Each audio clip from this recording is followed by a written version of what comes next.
Al-Mu'allif Syekh Abdullah Al-Harari mengatakan bahwa kalam Allah itu qadim. Kalamullah itu qadim. Tidak seperti kalam kita. Kalau kalam kita berbicara, itu kalamnya adalah hadis. Tadi saya tidak berbicara, kemudian sekarang saya bicara. Itu namanya hadis, berpermulaan. Kemudian terputus-putus, ngomong berhenti, nanti akan berhenti. Itu namanya apa? Kalam yang hadis. Kalamnya makhluk, kalamnya manusia, itu hadis, berpermulaan dan berpenghabisan, bermula dan berakhir. Sementara kalam Allah itu qadimun. Apa maknanya? Artinya kalam Allah tidak berpermulaan, dan juga karena tidak berpermulaan maka otomatis tidak berpenghabisan. Sehingga karena kalam Allah itu qadim, azali sama qadim itu maknanya sama, tidak berpermulaan, maka kalamullah itu bukan bahasa, bukan suara, dan bukan huruf, karena tidak berpermulaan dan juga tidak berpenghabisan. Bahasa itu berpermulaan. Saya berbicara dengan bahasa Indonesia, berpermulaan dan berakhiran. Kalau orang Arab berbicara dengan bahasa Arab, itu berpermulaan dan berpenghabisan. Orang Inggris bicara dengan bahasa Inggris, berpermulaan dan berpenghabisan. Sementara kalamullah itu azali, qadim, tidak berpermulaan. Maka kalam Allah itu bukan bahasa, bukan bahasa Arab, bukan bahasa Suryani, bukan bahasa Ibrani, bukan bahasa Indonesia, bukan bahasa Inggris, bukan bahasa Jawa atau bahasa-bahasa lainnya. Bukan bahasa sama sekali.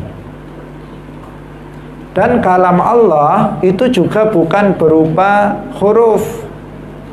Bukan huruf hijaiyah, bukan huruf abjadiyah, A, B, C, D, bukan abatasa, huruf hijaiyah, bukan huruf Jawa, Hono Coroko Doto Sowolo, bukan huruf India yang seperti itu bentuknya, bukan huruf Jepang, bukan huruf Cina, bukan huruf apapun.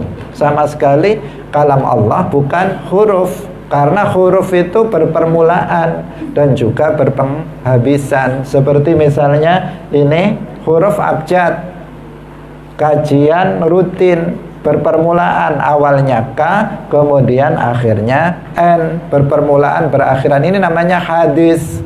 Sementara kalam Allah itu qadim, tidak berpermulaan, juga tidak berpenghabisan. Demikian juga ini sabda Rasulullah, may yuridillahu bihi khairan yufaqihu fiddin. Dimulai dari berupa huruf Arab, huruf hijaiyah. Diawali dengan mem, diakhiri dengan nun. Ini namanya apa? Hadis. Sementara kalam Allah itu qadim, maka dia bukan huruf, bukan huruf apapun. Kemudian kalam Allah juga bukan berupa bahasa, karena tadi sudah bahasa, huruf, dan juga bukan suara. Karena suara itu juga berpermulaan dan juga berpenghabisan. Sementara kalam Allah itu qadimun. Dia tidak berpermulaan, secara otomatis juga abadiyun, tidak berpenghabisan. Jadi Allah Subhanahu wa ta'ala itu kalamnya bukan bahasa, bukan huruf, dan bukan suara. Itu keyakinan kita Ahlus Sunnah wal Jamaah. Lalu bagaimana dengan Al-Quran yang kita baca? Kita setiap hari membaca Al-Quran. mulai dari suratul Fatihah, Bismillahirrahmanirrahim, Alhamdulillahi Rabbil Alamin, berupa bahasa Arab. Dimulai dengan ba, Bismillahirrahmanirrahim, diakhiri dengan mem. Al-Quran berupa bahasa Arab. 30 juz diawali surat Al-Fatihah, diakhiri surat An-Nas. Berawal dan berakhir. Bukankah Al-Quran itu kalamullah? Jawabannya apa? Jawabannya iya. Al-Quran yang kita baca, yang berupa bahasa Arab, yang berupa huruf hijaiyah, yang jika dibaca itu mengeluarkan suara, itu juga kalamullah. Tetapi bukan sifat kalam Allah.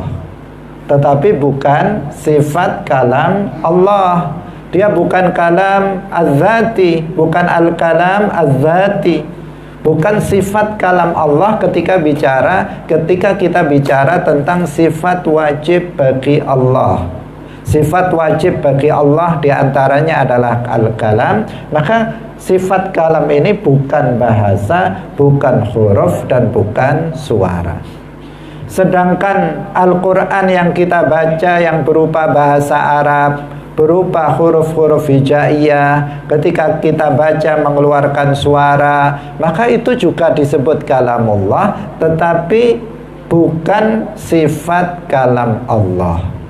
Dia adalah ibarah dari kalam Allah. Apa ibarah itu? Ibarah itu adalah lafaz yang mengungkapkan kalam Allah. Kalau saya misalnya bicara seperti ini, kalam saya yang sebenarnya, ini sebagai pendekatan saja, takrib, pendekatan agar kita bisa paham. Kalam saya yang sebenarnya itu di mana? Yang di sini, di dalam hati. Innal kalama lafil fuadi. Sesungguhnya kalam itu sebenarnya yang ada di dalam hati. Wa inna ma ju'ilal lisan. Sesungguhnya lisan itu dijadikan sebagai ibarah dari apa yang ada di dalam hati. Wa inna ma ju'ilal lisan wa alal qalbi dalila, sebagai apa? Sebagai petunjuk dari apa yang di dalam hati. Kalau misalnya saya yang dalam hati itu tidak saya ungkapkan dalam bentuk bahasa, kamu paham apa tidak? Ya tidak paham. Wong ada dalam hati saya, nggak saya ungkapkan dalam bentuk bahasa Jawa atau bahasa Indonesia atau bahasa Arab, maka tidak dipahami. Itu pendekatannya saja. Allah subhanahu wa ta'ala kalamnya bukan bahasa Arab, bukan bahasa yang lainnya, bukan huruf dan bukan suara. Tetapi Allah menciptakan ibarah dari kalamnya. Menciptakan ibarah dari kalamnya. Ada yang berupa bahasa Suryani seperti Injil yang asli. Ada yang memakai bahasa Ibrani seperti Taurat yang asli. Ada yang menggunakan bahasa Arab seperti Zabur menurut sebagian ulama, dan seperti Al-Quran menggunakan bahasa Arab. Diciptakan oleh Allah sebagai ibarah dari kalamnya. Maka dia disebut, karena dia adalah ibarah dari sifat kalam Allah, maka dia disebut kalamullah. Ibarah dari sesuatu itu boleh disebut dengan sesuatu itu. Misalnya kita mengatakan ini apa? Ini apa? Al-qubbatul khadra. Ini apa? Al-qubbatul khadra. Ini kubah hijau. Apakah ini kubah? Bukan, gambar ini, bukan kubah.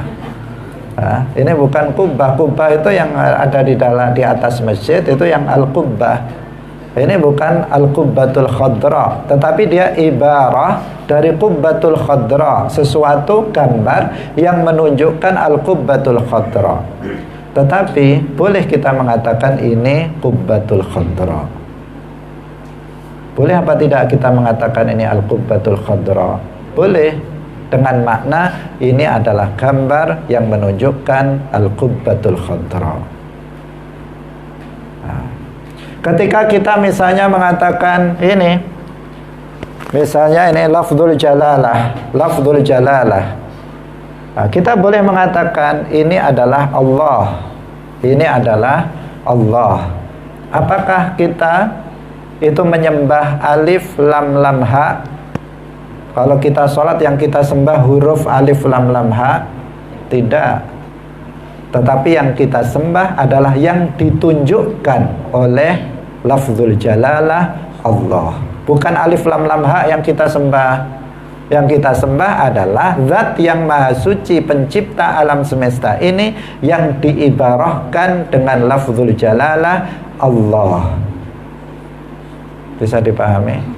Nah, demikian juga Al-Quran yang kita baca berupa bahasa Arab, berupa huruf, bukan berupa suara. Itu bukan sifat kalam Allah, tetapi dia adalah ibarah dari sifat kalam Allah, diciptakan oleh Allah untuk menunjukkan sifat kalamnya. Maka kita menyebutnya dengan kalamullah. Sampai di sini bisa dipahami? Nah, yang sering kita contohkan biar mudah memahaminya, misalnya apa? Dulu pernah kita sampaikan juga, misalnya guru TK. Biasanya di kelas kan ada apa? Gambar-gambar binatang atau gambar-gambar buah-buahan. Kemudian apa? Gurunya mengatakan, anak-anak ini apa? Rame-rame jawabnya bareng-bareng, kambing misalnya. Ini apa? Sapi. Ini apa? Mentok dan sebagainya. Nah, dijawab serentak dan gurunya senang karena jawabannya serentak dan benar. Jadi mengatakan untuk gambar ini sapi, ini kambing, ini mentok, itu sudah benar itu. Dengan pengertian apa? Ini adalah gambar yang menunjukkan sapi yang sebenarnya. Ini adalah gambar yang menunjukkan kambing yang sebenarnya. Ini adalah gambar yang menunjukkan ayam yang sebenarnya. Meskipun dia bukan ayam yang sebenarnya, meskipun dia bukan kambing yang sebenarnya, meskipun dia bukan sapi yang sebenarnya, tetapi kita boleh mengatakan ini sapi, ini kambing, ini ayam. Nah, demikian juga Al-Quran yang kita baca, itu bukan sifat kalam Allah, karena kalam Allah bukan bahasa, bukan huruf, dan bukan suara. Tetapi ini adalah ibarah dari kalam Allah, sehingga kita tetap menyebutnya sebagai kalamullah. Dia bukan karangan Nabi Muhammad, dia bukan karangan dari malaikat Jibril alaihi salam, tetapi dia Allah yang menciptakannya sebagai ibarah dari kalamnya. Allah menciptakan tulisan Al-Quran, diletakkan di atas Lauhil Mahfuz. Pada malam Al-Qadar, Lailatul Qadar, Allah memerintahkan malaikat Jibril untuk menurunkan tulisan Al-Quran 30 juz yang ada di atas Lauhil Mahfuz, diturunkan ke sama'id dunia, ke langit dunia, dalam bentuk tulisan. Kemudian Allah juga menciptakan suara Al-Quran yang didengarkan oleh malaikat Jibril, sehingga malaikat Jibril mengetahui bacaan tulisan Al-Quran yang diturunkannya dari Lauhil Mahfuz ke langit dunia. Kemudian Rasulullah mengajarkan bacaan Al-Quran itu kepada Rasulullah dalam bentuk bacaan malaikat Jibril. Wa innahu laqaulu rasulin karim.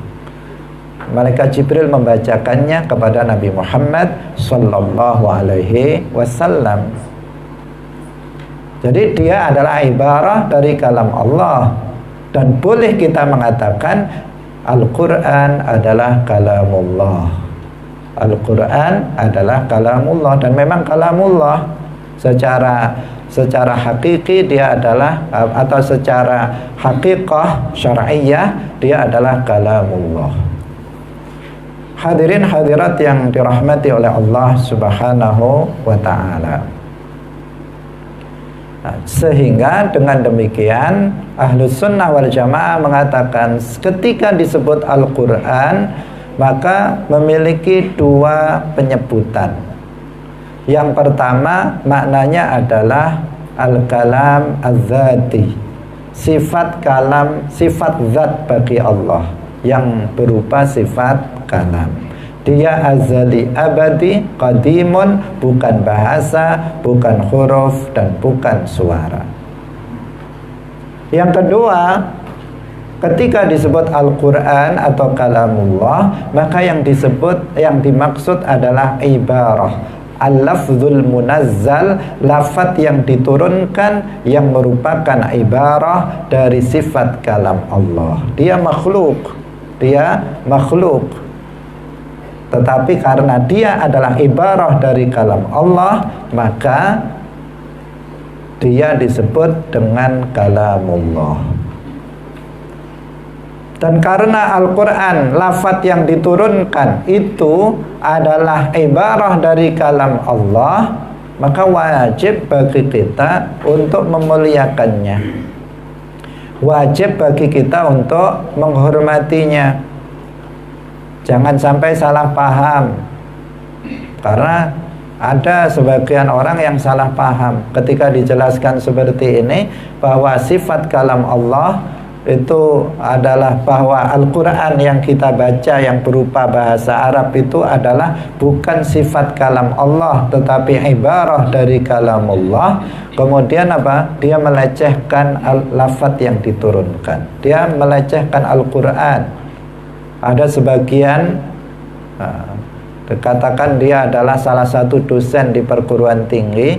Ketika dia menjelaskan seperti ini, karena buruknya pemahaman, akhirnya apa? Dia mempraktekkan langsung. Ada Al-Quran diambil kemudian dibuang ke ke lantai, kemudian diinjaknya dengan kakinya dengan alasan ini bukan sifat kalam Allah, ini hanya makhluk, ibarah dari sifat kalam Allah. Ini apa? Karena buruknya pemahaman dia. Ibarah, karena dia adalah ibarah dari kalam Allah, maka dia harus dimuliakan.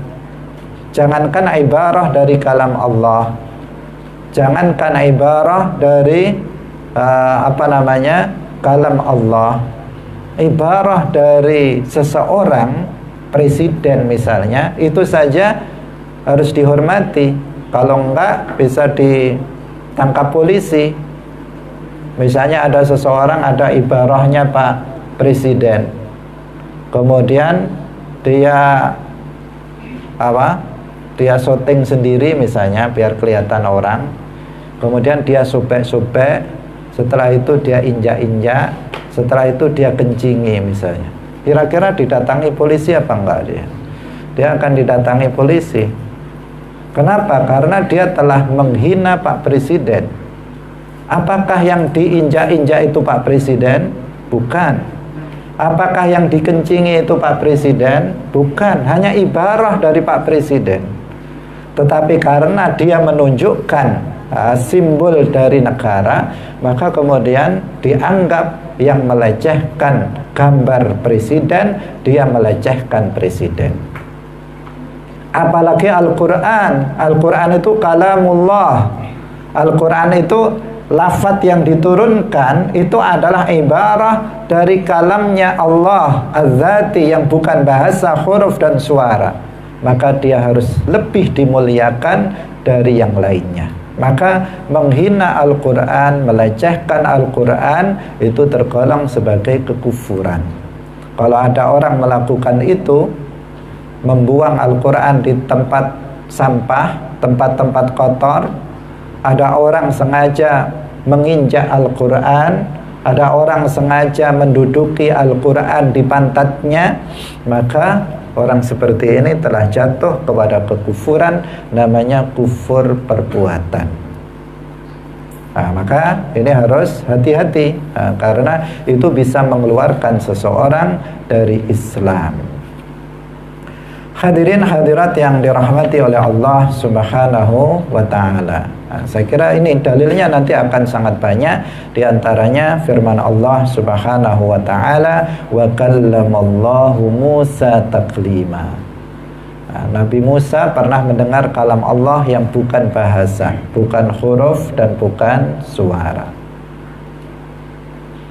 Nabi Musa alaihissalam. Sehingga Nabi Musa ini gelarnya apa? Kalimullah. Musa kalimullah.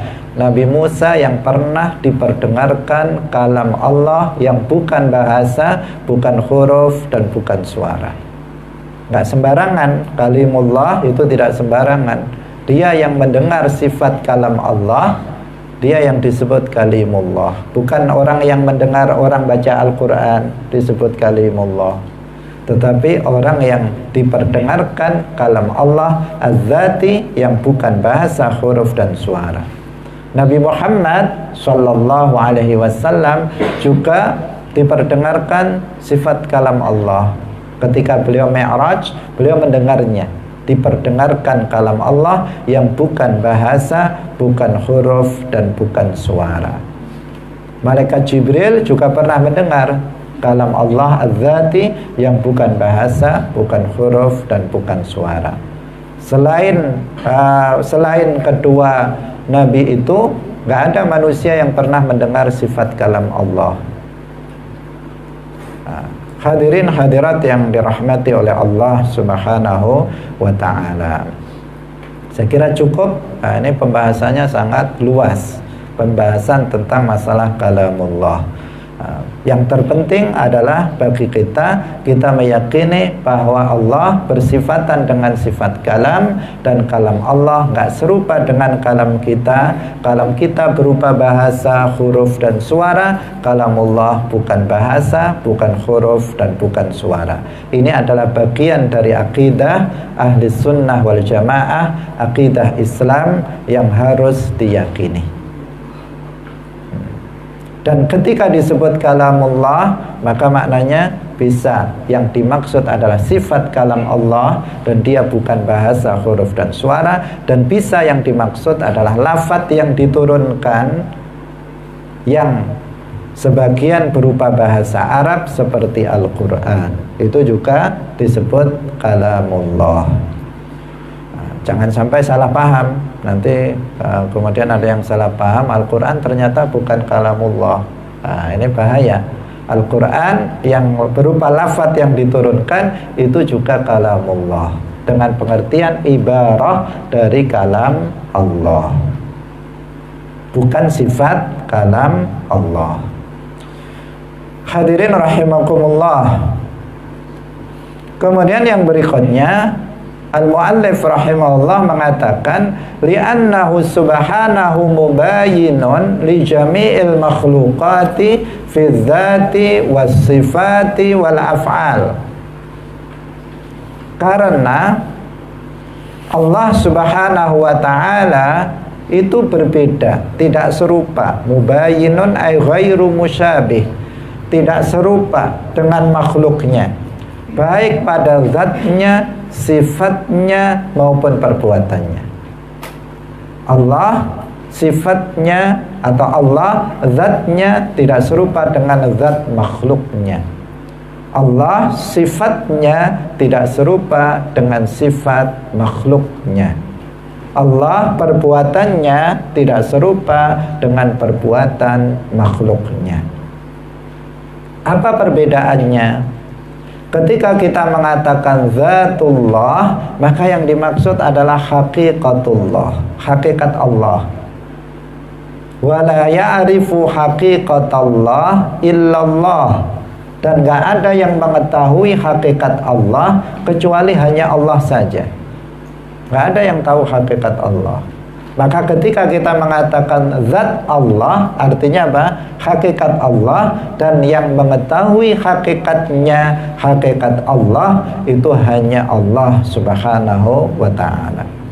Kenapa? Gak ada yang mengetahui hakikatnya kecuali hanya Allah saja.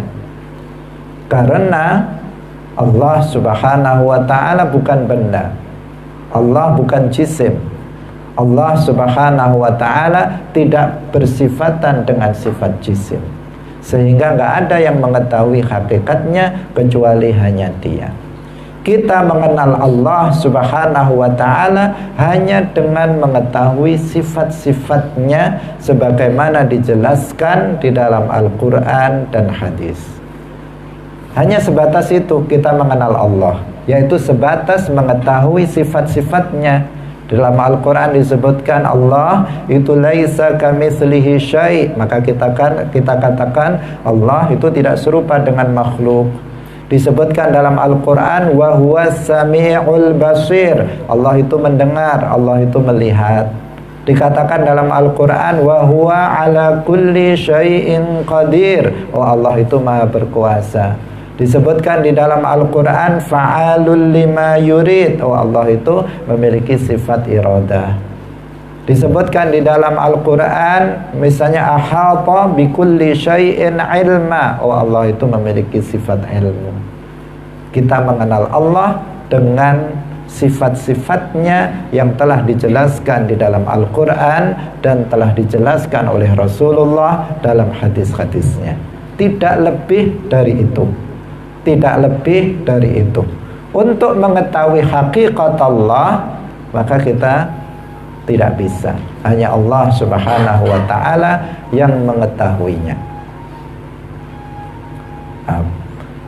Itu ketika disebut zatullah.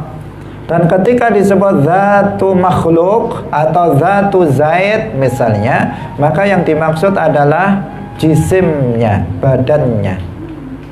Misalnya zatu zaid atau zat saya, misalnya zat saya. Zat saya itu apa ya? Badannya ini namanya zat. Ketika diperuntukkan untuk makhluk. Zatnya kitab, ya ini zatnya kitab, ya ini fisiknya ini, itu disebut zat. Nah, itu kalau makhluk. Jadi ketika disebut zat untuk makhluk, maka yang dimaksud adalah benda, jisim, badannya. Tetapi ketika kita mengatakan zat Allah, maka artinya adalah hakikat Allah, dan hanya Allah yang mengetahui hakikatnya, karena zat Allah itu bukan jisim. Karena kita tidak bisa mengetahui hakikat Allah, ya jangan berusaha mencari hakikat Allah. Jangan berusaha mencari-cari hakikat Allah. Kenapa? Kita nggak bisa mengetahuinya. Sudah dibilang kita nggak bisa, kok masih cari-cari, maka itu nanti dia akan stres, bisa-bisa gila dia. Karena apa? Sudah dikatakan tidak ada yang mengetahui hakikat Allah kecuali hanya Allah. La ya'rifullaha 'alal haqiqah illallah. Maka Sayyiduna Abu Bakar As-Siddiq radhiyallahu anhu beliau mengatakan, al-ajzu an darakil idraki idraku wal bahthu an dhatihi kufrun wa isyraku. Al-ajzu, merasa lemah, an darakil idrak, merasa lemah dari mengetahui hakikat Allah, itu adalah keimanan. Udah, saya nggak bisa memikirkan Allah, saya nggak bisa membayangkan Allah, saya tidak bisa mengetahui hakikat Allah. Udah, itulah keimanan yang benar. Wal bahthu an dzatihi, dan mencari-cari zat Allah, mencari-cari hakikat Allah, memikir-mikirkannya, membayang-bayangkannya, menggambar-gambarkan Allah, maka itu kufrun wa isyraku, itu adalah sebuah kekufuran dan kesyirikan. Karena itu keyakinan kita terbatas pada kita, pengenalan kita kepada Allah itu adalah terbatas kepada kita meyakini bahwasanya Allah subhanahu wa ta'ala itu ada dan tidak disifati dengan sifat-sifat makhluk, ada tanpa tempat, seperti yang dikatakan oleh Al-Imam Al-Wali Sultanul Aulia Asy-Syaikh Ahmad Ar-Rifai. Asy-Syaikh Ahmad Ar-Rifai Al-Kabir, beliau mengatakan ghayatul ma'rifati billahi al-iqanu biwujudihi ta'ala bila kaifin wala makan. Ghayatul ma'rifati billah, apa artinya? Puncak makrifat kepada Allah. Puncak itu artinya apa? Sudah paling tinggi, gak ada yang lebih tinggi dari itu, namanya puncak. Kalau kita mengatakan saya sudah sampai ke puncak Gunung Kelut, nah, udah gak bisa naik lagi karena sudah tertinggi. Itu namanya puncak. Seseorang sudah sampai ke puncak karirnya, artinya dia sudah mencapai apa yang dia inginkan dari capaian yang tertinggi dalam sejarah hidupnya. Itu namanya puncak. Artinya setelah itu ya turun kalau seseorang sampai di puncaknya, karena sudah nggak ada yang lebih tinggi dari itu. Nah, Syekh Ahmad Ar-Rifai beliau mengatakan puncak dari makrifat kepada Allah, puncak dari pengenalan seseorang kepada Allah, artinya itulah makrifatnya para nabi, itulah makrifatnya Nabi Muhammad terhadap Allah, itulah makrifatnya para wali, itulah ma'rifatnya para malaikat, yaitu ketika seseorang meyakini tanpa ragu Allah itu ada, dan adanya tanpa disifati dengan sifat makhluk, dan ada tanpa tempat. Itu tertinggi. Nah, ma'rifat di sini ma'rifat dalam akidah, bukan ma'rifat dalam istilah tasawuf. Itu berbeda lagi. Nah, jadi ma'rifatullah yang tertinggi adalah ketika seseorang itu meyakini bahwasanya Allah itu ada tanpa disifati dengan sifat makhluk, ada tanpa tempat. Nah, udah sampai situ saja. Seseorang tidak bisa lebih dari itu. Tidak bisa lebih dari itu, apalagi sampai mengetahui hakikat Allah. Jadi zat Allah tidak serupa dengan zat makhluk. Zat Allah artinya hakikat Allah, sementara zat makhluk artinya badannya, jisimnya, bendanya. Nah. Yang kedua, sifatullah la tushbihu sifatil makhlukin. Sifat Allah itu gak serupa dengan sifat makhluk. Apa bedanya sifat Allah dengan sifat makhluk? Bedanya, sifatullah azaliyatun abadiyatun, sementara sifat makhluk itu hadisatun. Sifat Allah azaliyatun artinya tidak berpermulaan. Azaliyatun artinya apa? Tidak berpermulaan. Abadiyatun artinya tidak berpenghabisan. Sifat Allah itu tidak berpermulaan, tidak berpenghabisan. Seperti tadi kita katakan, Allah punya sifat kalam. Kalamnya tidak berpermulaan, tidak berpenghabisan. Bukan bahasa, bukan huruf, bukan suara. Allah memiliki sifat ilmu. Ilmu Allah tidak berpermulaan, tidak berpenghabisan. Tidak dikatakan dulu Allah nggak tahu, kemudian sekarang tahu, kemudian lupa. Nggak dikatakan begitu. Karena kalau dulu nggak tahu kemudian tahu, itu namanya berpermulaan, itu namanya hadis, itu sifat makhluk. Sementara Allah tidak disifati dengan sifat yang hadisah, sifatnya azaliyah abadiyah. Allah memiliki sifat hayah, sifat hidup. Hidupnya Allah azaliyah abadiyah, tidak berpermulaan, tidak dulu belum hidup kemudian menjadi hidup kemudian mati, enggak. Sementara kita itu hidupnya, kita punya sifat hidup juga, tetapi hidup kita hadisah, berpermulaan dan berpenghabisan. Kita memiliki sifat iradah, Allah juga memiliki sifat iradah, tetapi iradatullah berbeda dengan iradah kita. Iradah Allah azaliyah abadiyah, tidak berpermulaan, tidak berpenghabisan, tidak berubah-ubah. Apa yang telah ditetapkan oleh Allah terjadi, maka terjadi. Apa yang tidak ditetapkan oleh Allah terjadinya, maka tidak terjadi. Dan Allah tidak merubah apa yang sudah ditetapkannya. Karena berubah itu namanya hadis, berubah itu namanya apa? Hadisah. Seperti kita Kita kadang memiliki kehendak, nanti sore saya akan ke sana. Ternyata nggak jadilah. Itu namanya berubah. Nah, sudah ketetapannya bermula, kemudian berubah-ubah. Itu sifat apa? Makhluk. Jadi perbedaan sifat Allah dengan sifat makhluk. Sifat Allah itu azaliyah, abadiyah, tidak berpermulaan, tidak berpenghabisan, tidak berubah-ubah. Sementara sifat makhluk itu hadisah. Hadisah artinya berpermulaan, berubah-ubah. Kemudian yang ketiga, wal af'al. Allah subhanahu wa ta'ala perbuatannya nggak sama dengan perbuatan makhluk. Apa bedanya perbuatan Allah dengan perbuatan makhluk? Perbedaannya, perbuatan Allah, fi'lullah, azaliyun, abadiyun. Sementara af'al makhlukat, fi'lul makhluk, itu hadis. Hadis, sama artinya tadi. Ini istilah-istilah ini harus ada di kepala kita, karena sering kita menyebutnya. Kalau kita belajar akidah, maka kita sering menyebutnya. Azali artinya sama dengan qadim, tidak berpermulaan. Hadis artinya apa? Berpermulaan, berubah-ubah. Nah, perbuatan Allah itu azali, artinya perbuatan Allah itu bukan makhluk, bukan diciptakan. Berbeda dengan perbuatan manusia. Misalnya saya bicara, maka perbuatan bicara pada saya itu adalah ciptaan Allah pada diri saya.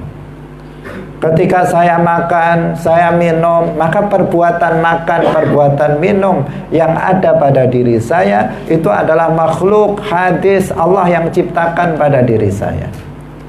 Ketika saya sholat, ketika saya misalnya ngaji, maka itu adalah perbuatan itu adalah makhluk, Allah yang menciptakannya pada diri saya. Hadis, awalnya nggak ada, kemudian menjadi ada. Allah ciptakan pada diri saya. Itu namanya perbuatan yang hadis. Sementara perbuatan Allah itu azali, abadi, bukan ciptaan, bukan makhluk, tidak berpermulaan dan tidak berpenghabisan. Hadirin hadirat rahimakumullah. Tidak seperti yang dikatakan az-zalimun.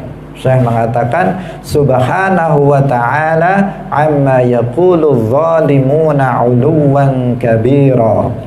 Benar-benar Allah itu maha suci dari apa yang dikatakan oleh orang-orang zalim. Orang zalim di sini artinya orang kafir. Orang zalim di sini artinya orang kafir.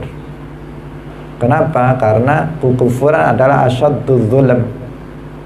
Dalam ayat Al-Qur'an disebutkan, dalam ayat yang lain di dalam Al-Quran disebutkan wal kafiruna humuz zalimun. Wal kafiruna humuz zalimun. Orang-orang kafir, mereka itulah orang-orang zalim.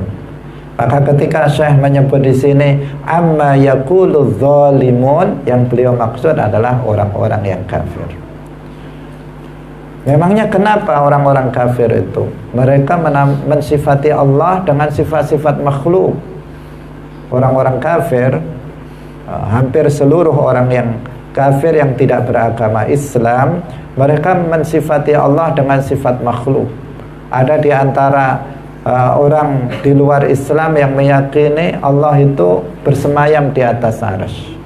Ada sebagian orang di luar Islam itu yang meyakini Allah itu ada di langit. Ada sebagian orang di luar Islam itu yang meyakini Allah itu bertempat tinggal di dalam surga. Ada sehingga kalau mati katanya itu menemui Bapak di surga. Nah, karena mereka meyakini Tuhan mereka itu tinggal di surga. Ada sebagian orang kafir itu yang meyakini Allah itu berada di apa namanya? Di awang-awang atau itu apa di mana di udara atau di atas mendung. Sebagian ada yang meyakini di atas mendung sana itu ada kerajaan, kerajaannya Allah tinggal di sana. Ada yang berkeyakinan seperti itu. Kita katakan Allah Maha Suci dari apa yang dikatakan oleh orang-orang kafir. Allah nggak serupa dengan makhluknya. Allah tidak serupa dengan makhluknya, baik itu zatnya, sifatnya, maupun perbuatannya. Nah, sebagian mereka Tuhannya apa? Tuhan mereka kadang punya istri, kadang punya anak, anaknya banyak. Kemudian kadang perang kalah lagi, perang sama iblis kalah lagi Tuhannya. Aduh, ini gimana? Kadang nangis, kadang gembira. Ini apa ini? Serupa dengan makhluk. Sementara Islam, dalam akidah Islam, Tuhan itu Allah Subhanahu wa ta'ala tidak serupa dengan makhluk. Tidak serupa sama sekali dengan makhluk, baik dari segi zatnya, perbuatannya, maupun sifat-sifatnya. Maka waspadalah terhadap kelompok-kelompok yang mengaku sebagai Islam. Dia mengaku sebagai Muslim, kitabnya Al-Quran dan hadis, tetapi mereka meyakini keyakinan yang serupa dengan orang yang di luar Islam. Mereka meyakini bahwa Allah bersemayam di atas arsy seperti kelompok Wahabi. Mereka meyakini Allah itu punya kepala, punya tangan, punya kaki. Yang meyakini bahwa Allah itu ada di langit. Ini keyakinan yang sama dengan keyakinan orang-orang di luar Islam. Maka waspadalah terhadap mereka, karena akidah mereka adalah akidah yang menyimpang dari akidah Islam Ahlus Sunnah wal Jamaah. Hadirin hadirat yang dirahmati oleh Allah Subhanahu wa ta'ala. Sampai di sini pengajian kita pada malam hari ini. Setelah ini kita insya Allah akan menjelaskan sifat wajib bagi Allah yang 13. Karena ini penting, setiap kita bukan hanya hafal lafadznya wujud, qidam, baqa, mukhalafatul lil hawadisi dan seterusnya, tetapi kita juga harus tahu maknanya dan meyakini maknanya untuk kita bisa mengenal Allah Subhanahu wa ta'ala dengan pengenalan yang benar. Mengenal Allah ini adalah sesuatu pengetahuan yang sangat mulia, yang paling mulia. Karena dengan mengenal Allah yang benar, maka keimanan kita kepada Allah juga benar. Tetapi sebaliknya, jika seseorang tidak mengenal Allah, dia tidak mengenal Allah, maka imannya juga akan rusak. Dan jika imannya rusak, maka dia tidak akan selamat nanti di akhirat. Jadi pengetahuan yang kita pelajari dalam beberapa minggu ini adalah pengetahuan yang paling mulia. Karena itu kita harus memahaminya dengan betul-betul, dengan seksama, sehingga kita bisa mengenal Allah dengan benar. Demikian mari kita tutup dengan doa. Alhamdulillahi Rabbil Alamin, wassalatu wassalamu ala sayyidina Muhammadin wa ala alihi wa ashabihi tayyibin at-tahirin. Ya Allah, Ya Rahman, Ya Rahim, Ya Hayyu, Ya Qayyum, Ya Dzal Jalali wal Ikram. La ilaha illa anta subhanaka inni kuntu minadh zalimin. Allahumma inna nas'aluka wa natawajjahu ilaika binabiyyina Muhammadin nabiyyi rahmah. Ya Muhammad, Ya Rasulullah, inna natawajjahu bika ila rabbina fi hajatina lituqda lana. Allahumma inna nas'aluka al-huda wat-tuqa wal-'afaf wal-ghina. Allahumma inna nas'aluka 'ilman nafi'a wa qalban khashi'a wa 'amalan mutaqabbala wa rizqan halalan tayyiba. Allahumma tawaffana muslimin wa alhiqna bis salihin. Allahumma tawaffana muslimin wa alhiqna bis salihin. Rabbana atina fid dunya hasanah wa fil akhirati hasanatan wa qina adzaban nar. Rabbana taqabbal minna innaka antas samiul alim wa tub alaina innaka antat tawwabur rahim. Wa sallallahu ala sayyidina Muhammadin wa ala alihi alihi wa ashabihi wasallam.